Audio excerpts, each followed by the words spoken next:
Hello everyone, it's Wasim with the Wasim Real Estate Team and Keller Williams.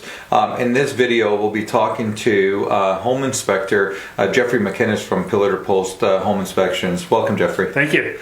I guess one of the first things that I wanted to ask you about is the new Ontario legislation to license home inspectors. I mean, what do you think of that? I personally love it. I can't wait till the rules and regulations come in. It helps protects the buyers, the sellers, the agents, also the inspector. Home inspection is not regulated, so basically the rules and regulations are very thin. We can't be liable, and that's the main thing. Full insurance, licensing, proper courses, training, it all comes into play when you do home inspections. You're supposed to offer a service, you're supposed to know that service. Yeah. So it's just like any other industry in this world, you need to be licensed. Absolutely. I mean, when you go from there to be licensed, there's a certain level of knowledge that you're supposed to have. What is your level of construction knowledge, and do all home inspectors have that same level of knowledge with the home, the build, the structure, the different equipment and elements of it? Well, I can't speak for every home inspector. For myself, I'm a licensed contractor over 10 years, structural engineer from University of Waterloo. Okay. I'm licensed in well systems, septic systems. You know what? It's the service that offers. Different inspectors have different qualifications from their background, but my question is you ask your inspector what their background is. Okay. You're supposed to do a service, you're supposed to know what they're talking about. Absolutely, absolutely. And I guess one of the things, so an agent calls you, says, hey Jeffrey, I've just sold this property and I have to refer 3 different home inspectors, you're one of them. Do you usually prefer for that, for the clients to be there during the home inspection? Oh, yeah, very much so. I love having clients with me because you know what, if you do a full report and they're not there, it gets kind of overwhelming. If you can go through each stage with them, recommendations of concepts, upgrade tips, maintenance tips. It goes a little over and above. The average home inspector also puts peace of mind in the buyer that they're hiring a quality inspector that's working for them. So what happens, and I'm sure this has happened, I mean it's happened to me in the past where a home inspector has gone out to a property and there were some things that were missed. Is there liability? Can they still come after you if it's proven to be negligence? Of course, you can go after all your home inspectors. Yes, the question is if they carry insurance, as I do. I'm proud of it. So are you telling me that some of them don't carry insurance? It's not mandatory to carry insurance. Wow. You know what? You drive a car, you have insurance for a reason. Because you know what? Not everybody's perfect. You do miss some, and knock on wood, I haven't been sued for 4 years. I'm quite proud of that. But you know what? Things get overwhelming during inspections, and you may miss something. You can go after the home inspector based on the rules and regulations, and that's what that bill will bring forward.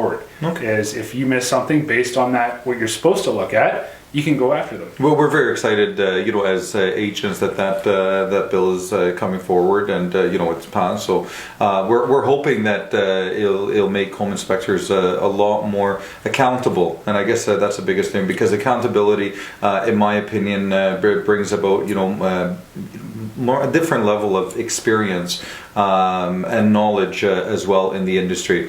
How do you go above and beyond for your clients? Like, I mean, what makes you different? There's the dime a dozen home inspectors out there. What makes you different? Well, I was raised in old school business, so you show a service, you earn respect. So the way I go over about it starts from the initial phone call. If the client calls me or the agent, you always congratulations to them. You know what? It's a big purchase in their mind. It's overwhelming. You bring them to a level that they're confident and qualification of understanding. I go through a lot of maintenance tips. I've been told I'm the Pinterest of home inspections. Okay. You know what? Cleaning, maintenance tips is key. $10 now is better than $400 tomorrow. Absolutely. All right. Upgrade concepts. You know what? If it's GFCIs, ideas of cleaning the house, ideas of furnace maintenance and all that, it always goes over and above that the client knows they're actually purchasing a house that they can maintain.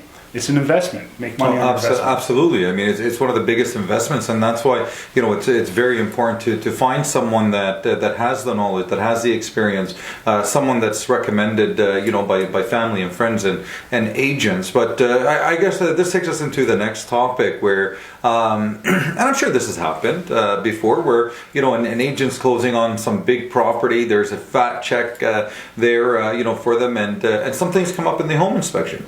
And the agent gives you a call and says, hey Jeffrey, Is there a way that we can avoid having that in the inspection report? Has that happened to you? Have agents contacted you to say play down some of the stuff that you found, just so we're able to move on with the purchase?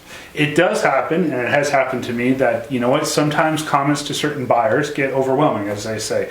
To play down the concept is during the inspection. If you find a major deficiency, all right, as for myself, I know contacts, people, and I have physically done it. So, for example, a crack in a foundation, okay, it is a major concept in the report. Yeah. But if you know a guy that can fix it, price points, and it's secured, you're good to go. So the client can still purchase the house knowing that it can be repaired. So basically, we're not saying here that, you know, playing down of the deficiencies that you're finding there, but saying that these deficiencies do occur, they exist, but here are ways that, you know, these deficiencies can be repaired and dealt with. Yes. And that's one key on home inspection. You know what, the knowledge. You can change choice of words, comments in the report to apply to the client's knowledge. As for me, I always ask the client, what do they do for a living? If you get a doctor, you know what, they're used to choice words, big concepts. Yeah. I'm not being judgmental by any means, but if you get a first-time home buyer, everything's overwhelming. So you use your comments in your report to apply it to the client so they can A, understand, and not feel overwhelmed. So with inspections, I'm sure there's a lot of things that have happened, especially with a lot of people doing their own work. You know, tell us about a few horror stories that you've seen, you've experienced. You said, "Oh my God, I can't believe that this was done." Well, it usually happens when it comes to renovations. You know what? Basements? Basements. Okay. Remember, everything's built to a house based on code. So if you update to the house or change something in the house, you have to follow today's code. A lot of homeowners, you know, it's not hard to slap up some drywall. There's no really code on that one, but it comes to electrical, plumbing, and drainage systems in the house. If anything gets changed, it has to be done to the code. I have walked into beautiful houses, beautiful basement renovations, and it's hard to give that bad comment because the electrical is all loose, or it's open concepts and tied in wrong and overpowering the circuits. And you know what? It does happen. Because every homeowner, I guess, at a certain point thinks they're like Mike Holmes or someone, right? We don't use that either. They think that they know how to do everything themselves, and they try to save money by doing it. But at the end, this is one thing that I always tell people is do it right the first time.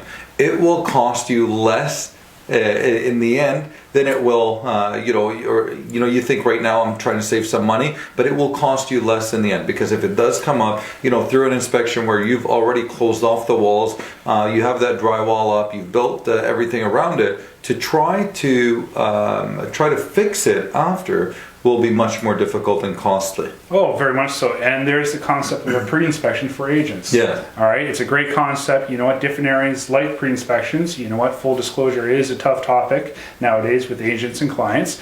But if you ever feel that there's something could be different and all that, you get a pre-inspection done on the property. But do you find that it's a tough topic for price? Because, you know, you're basically telling someone, you know what, here, pay for my services to get something done that another agent will probably do, because you know, if the buyer's coming in, they're going to probably nowadays ask for a home inspection, unlike what we saw, you know, about a year and a half ago, where, you know, a lot of homes were being bought crazy time of the market, and I'm sure you felt that in your business. But you know, a lot of the homes that were being bought with no home inspection. Oh yeah, and the outcome of it is we see it on CTV News and all over the social media. Clients that bought houses and they were finding all these issues. So, do you have one particular client that you know, or a friend or someone that called you and said? Oh, very much so. A good friend of mine purchased a house in the hot market.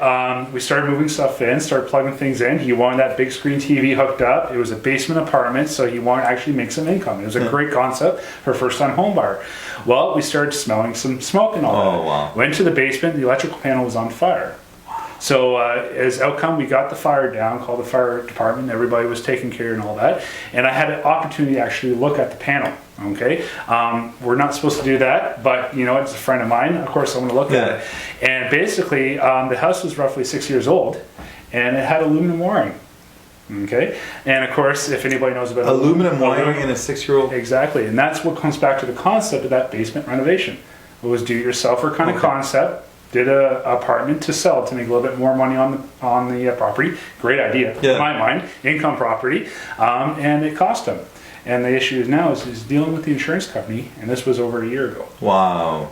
And I mean, I can imagine how tough it would be to deal with insurance companies and to make sure that everything's done to code, because they will come back and ask about those things. So I know home inspections. I mean, there's different types of inspections, but you also have people that live in rural areas, people that need the well inspection and the septic inspection.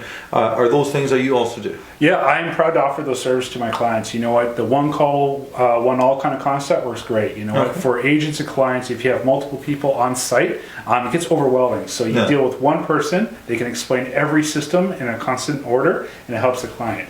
I push a lot of septic inspections. Okay, pumping is one thing, inspection's another.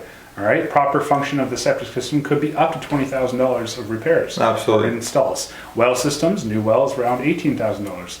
But you know what? It's all the outcome of each system can help the client live in the house, be safe in the house, and proper maintenance of those systems. And we were just talking about it earlier. So you're in the process of getting also your wet certification, right? So can you tell them what that is? Well, wet certification is a big thing for insurance companies.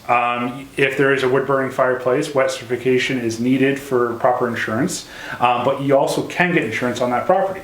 And that's what people don't know. If there is a wood-burning fireplace, you can still get insurance on the property. You just make sure you don't use it.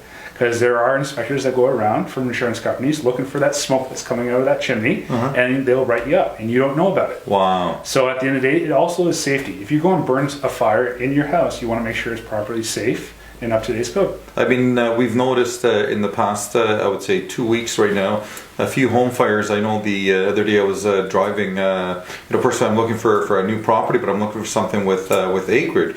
And I was driving in Sharon, and I saw this beautiful house on, I believe it was Colonel Whaling, that was smothered in smoke, and there's cars outside, and I'm like, wow. And I heard a couple of days ago, so I'm seeing a lot more of these home fires, and it makes you think that you want to go back and make sure that you have proper functioning smoke detectors and carbon monoxide detectors, and test them, change the batteries, make sure the wiring is all proper, because the safety for you and your family is definitely paramount. Yeah, that's involved in the home inspection. Proper functions. You know what? It's the carbon dioxide gases really can hurt people. Yeah. So when it comes to any wood burning fireplace or gas burning, it's key during the inspection. No, I appreciate that. Well, thank you very much, Jeffrey. This has been very exciting and informative. I really appreciate it. Jeffrey McInnes, Pillar to Post Home Inspections. We'll have his contact information on the screen below. Thank you very much. No problem. Appreciate it.